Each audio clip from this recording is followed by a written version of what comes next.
Hello, Internet, and welcome to episode 136 of Verbal Graffiti with your host, Brian Glass, aka the B-Man, the People's Degenerate. Yes, I am a little discombobulated. The B-Man, that is episode 136. Yes, repetitive. That's what we do here. My backdrop, all the smut, the erotic literature, the newspapers from the 1970s that were sold in Times Square, New York City, that is. Manhattan is crooked. The tape, there's a, what do you call it, styrofoam behind all those, and behind the styrofoam, I tape it to the wall, and the tape is not as sticky, I'm assuming, as it once was when I put it up, so it's dropped a little bit. Therefore, I've had to make my camera a little bit crooked, so that it's all in the viewfinder of the camera, and it does bother me because I have OCD, obsessive compulsive disorder. Now, somebody, most people actually, that is, would not make note of that. And now that I say this is probably why the B-Man is eternally single, loveless, nobody admiring me, because I will point out your flaws. Hey, do I look fat in that dress? Yes, you do.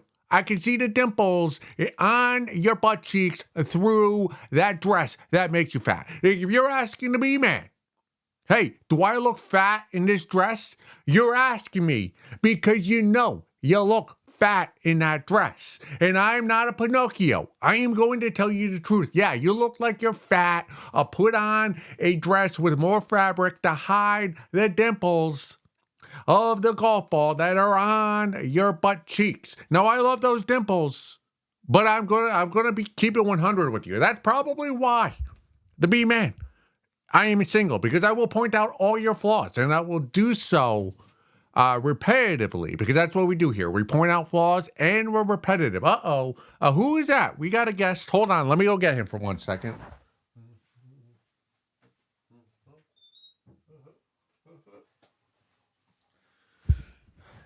I am sorry for that, getting off the camera. I am taking care of Maui this week. So Maui, my brother's dog, a golden retriever. If you hear that whining, that is him. Come on camera.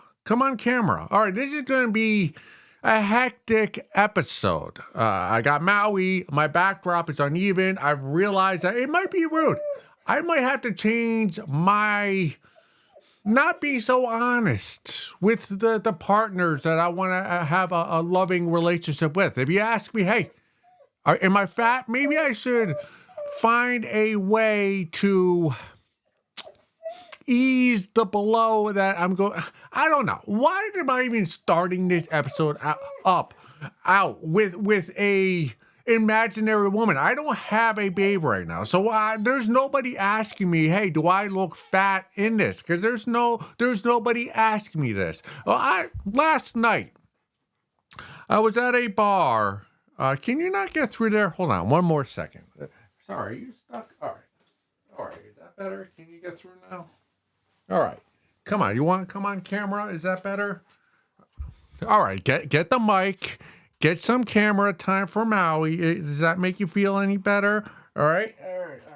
A professional would restart this scene, but I'm already starting late, so we're just going to keep going with this episode. If you're listening to the audio, go to YouTube. You will see everything's hectic here. Maui's licking my leg. That feels good. Not in a perverted way. Yeah, but the backdrop, I will fix that at some point because, again, I have OCD. And if I go to your apartment or your hut or wherever it is you live, and there's a photo or something framed on your wall that is crooked, I will not ask you if I can straighten it out. I will take it upon myself to straighten it out and tell you that I did so. And if you think that's rude, well, I just straightened out your house. So better to be a straight house and have a rude friend than to be crooked and have a friend that lets you live in a crooked house. Or you get what I'm saying. I'm out. Say hi to the camera. I was watching I was not watching. I was at a bar last night because maybe I'm an alcoholic. I don't know. I actually don't drink much at bars. I just go there and hang out. And they had, they had a Wheel of Fortune was on the TV with that guy, Pat Sajak. Am I pronouncing that incorrectly? Probably. Only the B-man would mispronounce another white man's name, such a basic name as Pate Sajak. What I thought he retired last year, so maybe it was a rerun.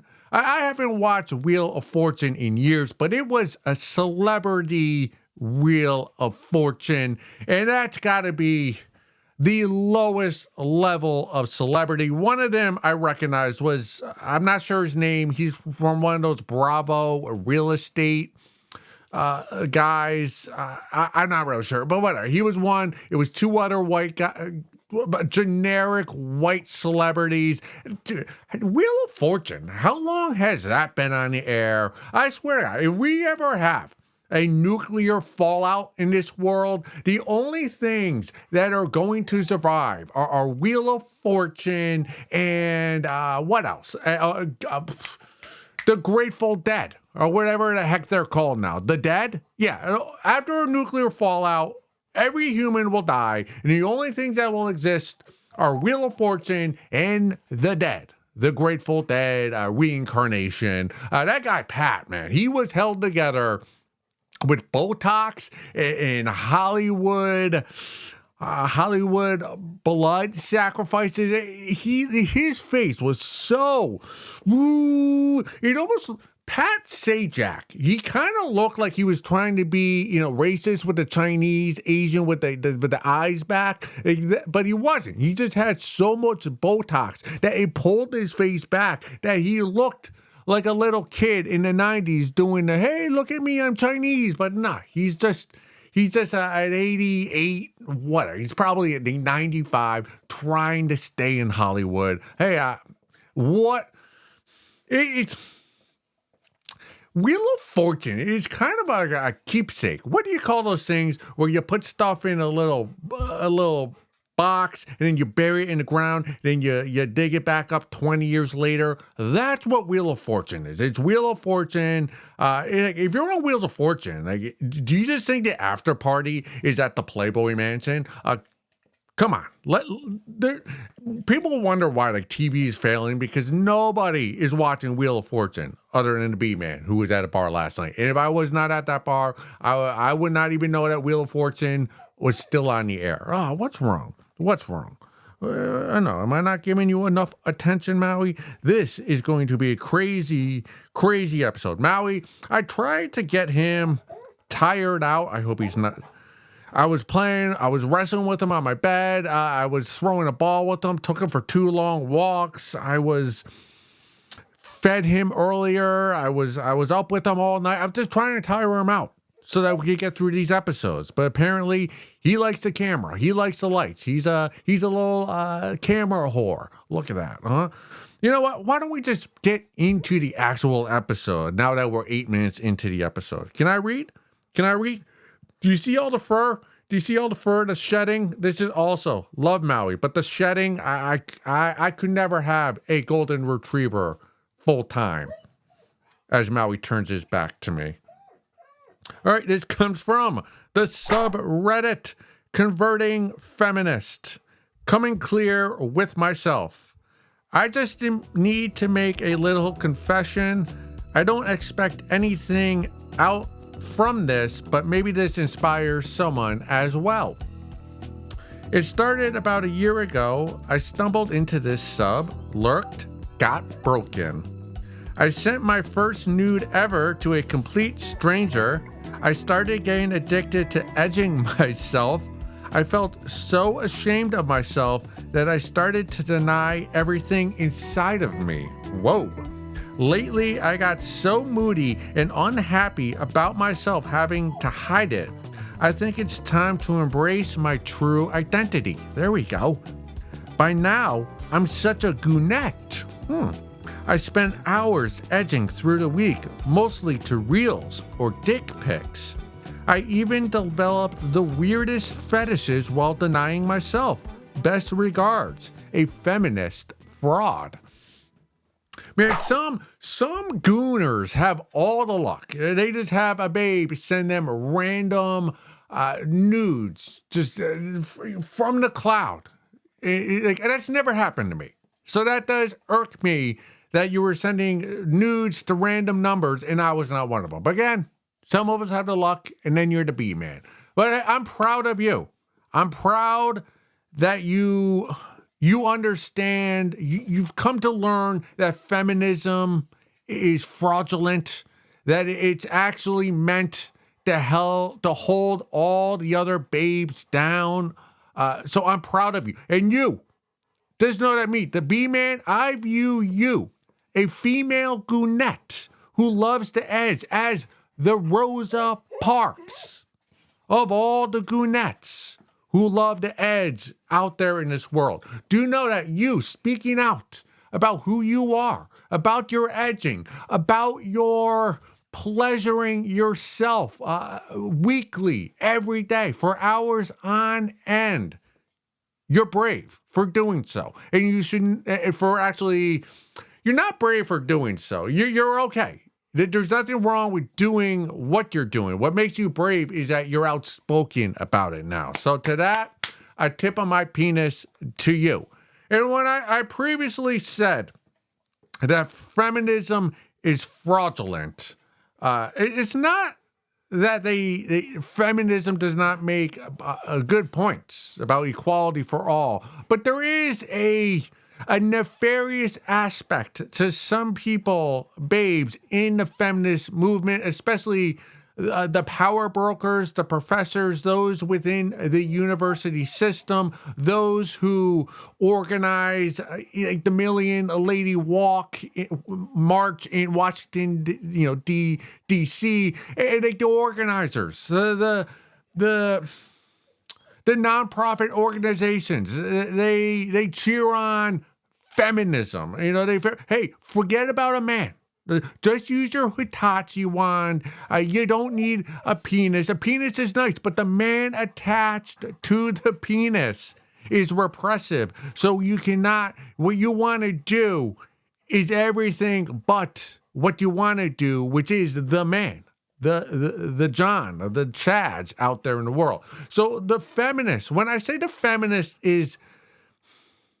has ulterior motives, it's like the feminist is holding the babe down, that wants to have a family, that wants to have a loving heterosexual relationship, to get dicked down by a Chad. The feminists will convince you that you gotta go to college, you gotta get in debt, you gotta put on the pantsuits, climb the corporate ladder, become an executive, a vice principal, you have an impressive title, and when you do all that, what they don't tell you, those feminists, those professors, those third wave, post-feminism, whatever the fuck you call them today, fraudsters is what the B-man calls them. What they don't tell you is you end up on the women over 40 subreddit asking, like, what the fuck happened with my life? Like, all my other girlfriends and I have no one to celebrate my birthday with. I have no kids. The only thing I have on my walls are degrees that I'm in debt because of. I have no love. I have no support system. Nobody. I've just found out my corporation doesn't care about me. And I'm just a little check on an Excel spreadsheet. And once they can knock me off, they will, for an AI program, or somebody from another country that they could pay less than they do me. So that's what they don't tell you. The feminist, that is, what can happen to your life if you deny, right? What your uterus is telling you you want, and what you want is a dick pic. And a reel, and you want to touch yourself, and you want an actual person to do the deed with, and there's nothing to be ashamed of for that. So a feminist who's trying to shame you for liking men and wanting to have sex and have a relationship and have a family, like fuck the feminists who are trying to shame you to going that path that so many babes are going down, getting the college degree. It's good to get a college degree and have a career, but to do all of that before you even think about, maybe I should have a family. Maybe I should have kids. Whatever way you want to go, a career, family, or do both. Don't let any feminist from a university or an online platform with a following they convince you to do what your uterus. I'm rambling this episode, but those online influencers, don't let them tell your uterus what it wants. Let your uterus tell you what you want out of life. And, I had so many friends. I had this babe.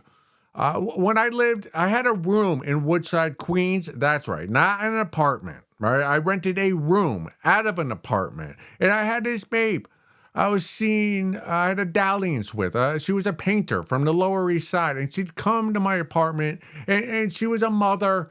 And she was a painter. She's an artist. And she's such a vibrant person. But she would tell me she felt shameful because, similar to you, she would watch porn, smut, all day long. She would tell me she would waste entire days just fiddling herself to the smut she found on the internet. And I had to tell this babe that you're not wasting your day looking at smut. You are taking advantage of your body. You're learning how your body works. You're enjoying the sensation that you can get with the smut, with the touching yourself. You're taking advantage of the time period in which you're living. So I had to convince her that she was not wasting her days watching smut. And what we would do, she would come over to my room in Woodside, Queens, and we'd drink whiskey and we'd watch smut, and then we'd critique the smut that we were watching. We would talk about the actresses, the porn stars, and which ones were really into the scene and were really were present in the dicking down, and which ones were all zonked out on cocaine, or you could tell the actresses weren't there or putting their entire vagina into the effort. And it was fun. It was some of the most fun I've ever had.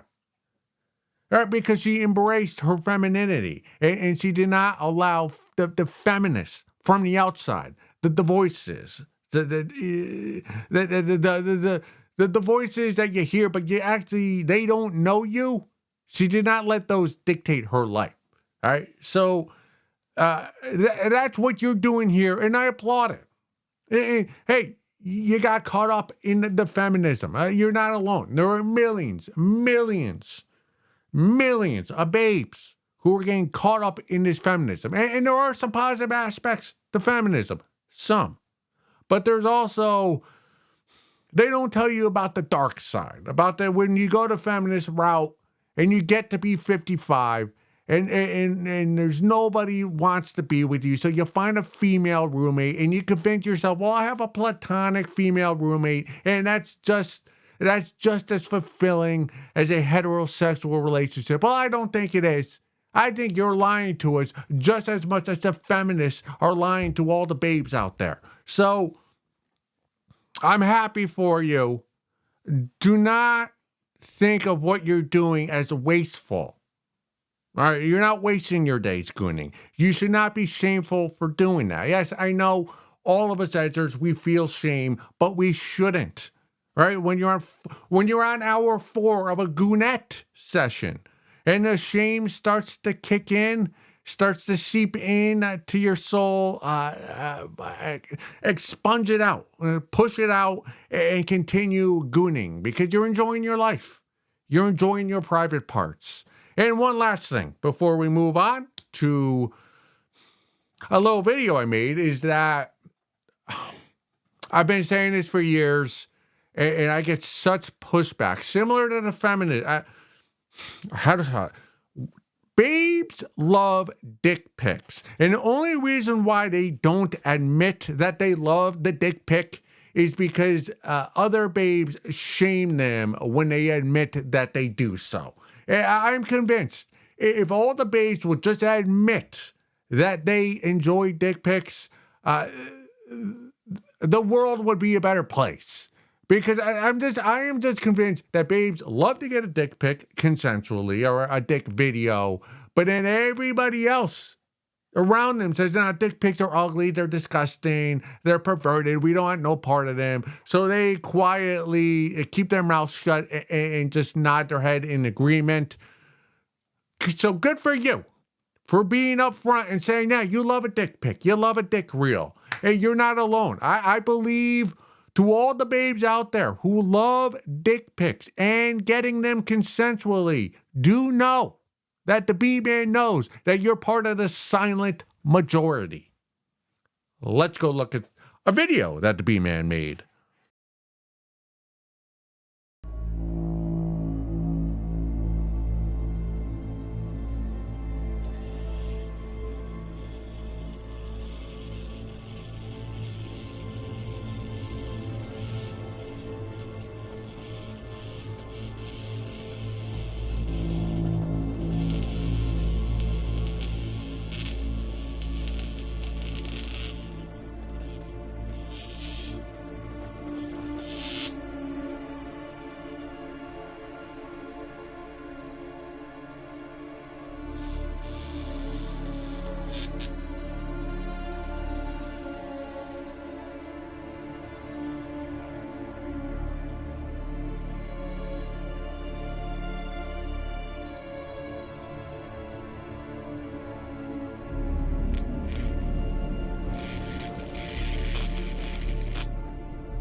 What episode is this? 136, segment 2. That opening segment may have been the worst opening segment I've ever had here at Verbal Graffiti. Maui is restless. My attention is not completely on the episode. What can you do when you have a huge golden retriever with you? I'll tell you what you can do. You can wave at me. I walk this big monster dinosaur of a dog around my block. It's a residential suburban neighborhood, and there are some people, some homeowners who don't even give me a wave. And I am aggressive with my waves. Cars that go by, if I'm not holding like a poop bag, because I do pick up the poop.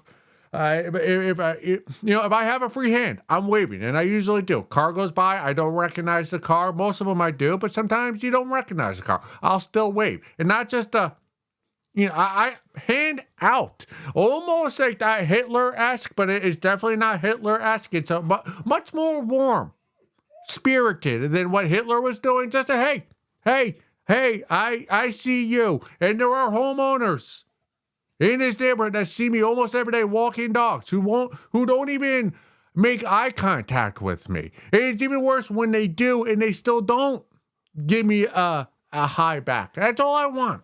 I don't want a conversation.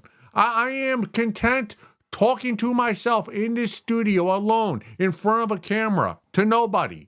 So I do not want to have a conversation when I'm walking dogs. I just, hello? Keep it moving. If you start talking to me, it's like, oh, fuck. That's almost worse than not giving me a hi. It's like, now I got to pretend to engage with you.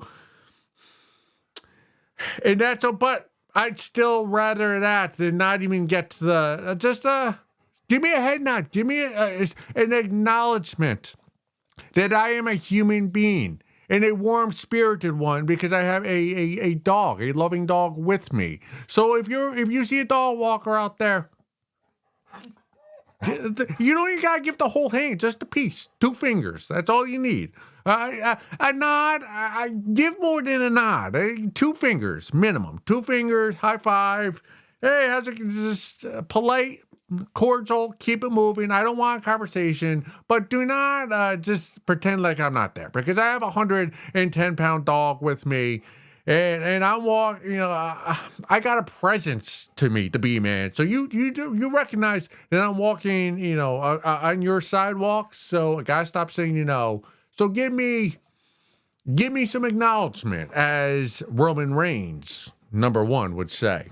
If you're a wrestling fan, you know. All right, this one comes from the subreddit I Want to Learn. Don't we all? That person just enters a room and is attracted by everybody. They know how to make everybody laugh without being offensive or inappropriate. I can't say that. I don't know how to change myself into that person, in quotation marks. I am a good listener, but I want to be a good talker as well. I read the book How to Win Friends and Influence People by Dale Carnegie.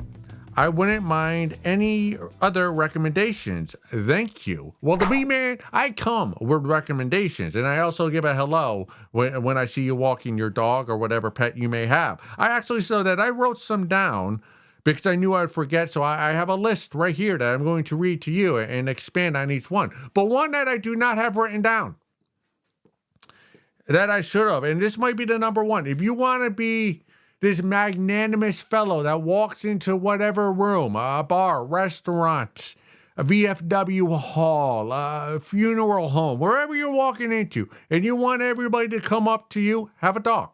Have a golden retriever, have a short little white dog, like the other ones that we have here. If you just have a dog with you on a leash and you have supplies, like little Triscuits and those little bowls that you can expand out to put water in. If you come into a location with a dog when nobody else has a dog, you will be the center of attention because of your dog. So that's like the number one prop to being the popular person in the room is have a cute dog with you. That's number one. And let's go through this list. Some of these, there's several. There are several lanes you can go down. So there's several lanes you can go down to becoming the popular person in the room. Some of them are buying attention. Some of them are just your energy. But let's go through them all. Number one is buying people's love. Just buy a round of shots for everybody, or a few pitchers of beer. Let's say you're playing a softball game. You play slow pitch, beer league softball. When you get to the dive bar, buy the first round of pitchers for everybody. Just, the Bud Light pitcher, buy like five of them. Everybody will love you. If it's a bar you're walking into, you don't know everybody, just buy a round of shots for everybody, and that will loosen everybody up. And you're buying their engagement. And that's one way you can go about it. Number two, buying something before you go into the room. And when I mean, what should you buy? Plastic surgery, similar to the guy at Wheel of Fortune. All right, what's that guy? Pat Sajak with the facelift and the Botox. You're probably ugly. Let's be honest. If you're posting on Reddit about how to become more popular and how to become the person in a room that gets seen, you're probably not the most attractive person, but there are avenues. So go see a plastic surgeon, get your nose shortened, get a chin, if you have the gobble, get rid of that. Whatever kind of plastic surgery you can get done, the hair plugs, I should have went that route. Whatever you can do to make yourself your physical appearance more attractive, go do that. All right. If you walk into a place, immediately identify the hottest babe there. Go up, twirl her around like you know her. Not like a dance move. Like, hey, honey, and just twirl her around, give her a little dip, find the hottest Chad in the room, pound him up, do the handshake where and you pull them in, give them a pound chest, and they're going to be so flustered because you're going to act like you know who they are, the hot babe and the Chad, that they're just going to go along with it. Because and suddenly everybody else said, wow, look at that. Like the hot babe everyone was staring at, but not brave enough to say hi to. And you went up and just twirled her around. And then you didn't even converse with her. You went straight from her, straight to the Chad. And he's like, wow, who's this guy? He just seems to know all the players in this room. And that will get people's attention on you in a positive way. Number three, again, a lot of these are going to be buying people's love. And if you're ugly and you're a troll and you don't know how to engage in stimulating conversation, sometimes you got to slip a bouncer $20. You slip the bouncers $20. You say hello to the bartender. You get the staff on your side right away through those slick handshakes. All right. This next one is a bit aggressive. If you've seen the show The Wire, in season 2, there was a character named Ziggy. There's an annoying white guy who always got on everybody's nerves. But he would get on the bar top and he had a huge wiener. He was packing. He had a Glock between his legs. Just do that. Get on the bar top, take your dick out, twirl it around, turn it into a party toy. And, in the right, not every location, the funeral home, I'm not sure if this is going to play there. But your local bar, the dive spot, you get on the table Friday night, the bar top, twirl your dick around. It's a party trick, right? It'll get people talking and you'll be memorable. I have done that. And I've also gotten kicked out of a bar for doing so. So, pick your spots with that activity. Have a cane. Whether you're a pimp or an old man who actually needs it, there's something about a cane. Whatever state of life you're in or whatever vocation you have, there's a certain dignity that comes with having a cane. So if you're in a restaurant, a wedding, whatever birthday party, if you have a cane and you're walking with confidence using that cane, that breeds confidence and people are going to want to engage with you. Get blue contacts, right? Yeah, get blue contacts. If you have blue eyes, everybody loves blue eyes. They're easy to look at. So if you have shit brown or hazel eyes, get blue contacts. Make it rain. Again, just come in with some stacks like you're at a strip club and just throw it up. And people say, what the fuck at first, but everyone, what the fuck? What are you doing? And then they'll slowly start grabbing the cash and people will want to sit on your lap. You make it rain enough, the honeys will want to sit on your lap. Sometimes similar to the dog. Now, if you don't have a dog and you don't want that type of commitment, get yourself an escort. Get a high-end escort and bring her as your date to whatever engagement you're going to. Because if you got a hot babe on your arm, that's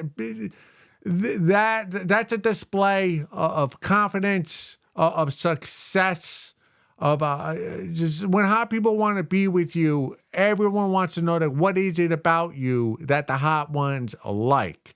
So hire an escort. Study poetry. Study Edgar Allan Poe. Remember some lines and just subtly drop. It was the best of times. It was the worst of times. And find some poetry lines that have more depth to it than that. And that will impress people. Sometimes it's 85% looks, but 15% intellect. So yeah, learn some poetry and learn some intellect. Learn how to play the piano. Again, this is more of a prop. If you're in a room with a piano, I've always wanted to do this. I have no musical skill. I could barely play the kazoo.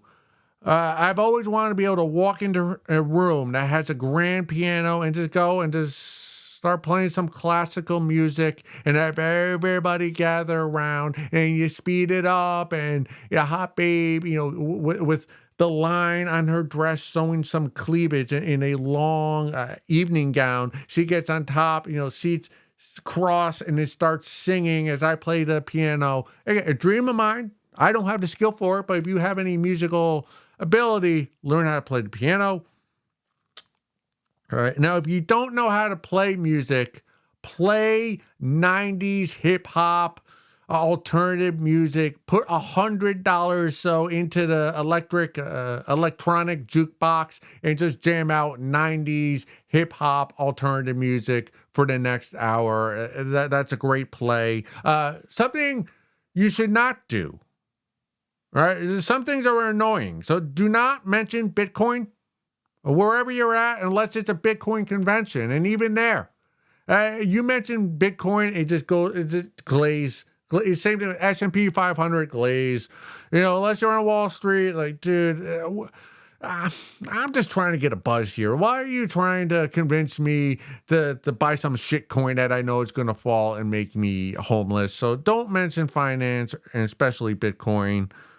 And then lastly, and two things. Just have things in your pockets, right? Whether it's whether you smoke or not, have a pack of American spirits, have some matches, have a lighter, have a cigar, the thing that cuts the cigar. Just have props that people might need. Like, hey, do you have a light? I'm always a guy. I never have a light, but I get asked that all the time when I'm out doing stand-up. Hey, you got a light? Sorry, I don't smoke. But if you have the light, and that person will talk with you. And then if someone outside the venue sees you talking with the smoker, the other smokers, suddenly you got a crowd around you. And it's all because of your light. So just have the tools, the devices that when you're out and about, that the addicts to the whatever they're addicted to, you have the utensil that can get them to use whatever it is they're addicted to. And lastly, learn how to diffuse situations. Two meatheads, two crazy hood rats at the bar start sparring, talking shit to each other. If you can diffuse the situation, be the mediator, you'll gain respect from everybody at the venue. So it's impossible to do all these, but if you can do 3 or 4 of these, combine them together every time you go out, you will be one of the more well-liked, talked to, and popular people when you're out and about, dining, eating, drinking, celebrating, whatever it is you're doing, wherever it is you live. Those are all, I just gave you a better list than anybody on the internet's going to give you, so you're welcome. Now, and I hope it all works out for you. And let's move it along. Let's continue reading A Salesman's Wife by John Lawrence, who certainly has some charisma. We are currently on the top of page 145. We will read 2 pages together aloud, as we always do. Christ, yes, she screamed in utter ecstasy. She wrapped her encased legs tightly around his hips and dug her heels into the muscles of his buttocks, increasing Alan's demonic frenzy of fucking. Then she began to thrust back with her hips, her perfect rhythm with his savage strokes. They were both at such a fever pitch of excitement that the release was imminent. Already, Alan could feel his balls inflate with boiling cum. His body was engulfed in wild convulsions as he fucked, driven to unbelievable excitement now. He felt like a boiling volcano ready to explode. I'm coming! He cried, oh fuck, I'm coming! I'm coming! Mavis nearly swooned from her own quaking orgasm, hot and nearly smothered by her leather suit, her body rippling with the pain of the tight restraint of it, her loins blazing. "Aye!" Mavis shrieked as his quaking penis suddenly gushed forth wave after wave of scalding cum that rolled into Mavis's feverishly clutching cunt. Fury, wet fluid from Mavis's cuntal walls mingled shamelessly with the young salesman's cum as the 2 wanton lovers writhed shamelessly in galvanic orgasm. Christ, oh Christ! The statuesque brunette groaned loudly. Her body rocked with intense excitement, her pussy clenched hotly around Alan's jerking, draining cock, drenched with scalding juices. Finally, after what had seemed like an eternity of rapturous, demonic ecstasy, their passion passed its peak. Slowly, the intensity of their screwing diminished until finally, Alan lay exhausted, sprawled on top of Mavis's voluptuous form, which was still covered in the shiny, subtle leather. Oh, he moaned, having experienced the most incredible orgasm of his life. Oh, God. Slowly, Mavis managed to ease his drug-limp body to a sitting position. Then she rose and began to unlace the tight garment she wore, glancing down at Alan, who lay with his eyes closed in utter satisfaction. Good work, Mavis, old girl, she mused inwardly. Good work. Justin should be very pleased. Go suck a fat one.